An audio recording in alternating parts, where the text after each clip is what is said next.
ప్రభు దగ్గర ఒక మాట అయితే చెప్పాలి. ఇప్పుడు మీరు ఎవ్వరు అంత ఖచ్చితంగా అయితే ఉండరు.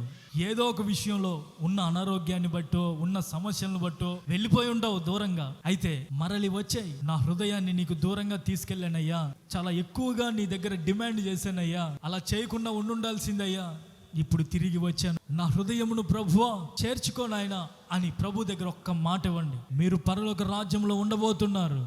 నీ స్వాస్థ్యం అక్కడ సిద్ధపడతా ఉంది.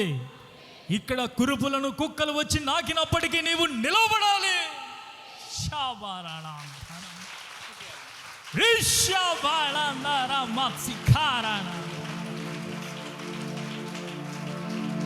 పరమందు అధికమవుతున్న నీ బహుమానాన్ని నీవు ఎప్పుడు నీ దృష్టిలో ఉంచుకోవాలి.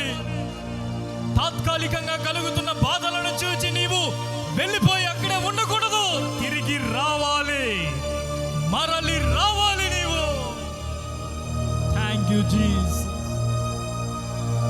నోరు తెరవండి, నోరు తెరిచి ప్రభు దగ్గర అడగండి. ప్రభు దగ్గర ప్రార్థించి, యవనస్తుడా, యవనస్తురాలా,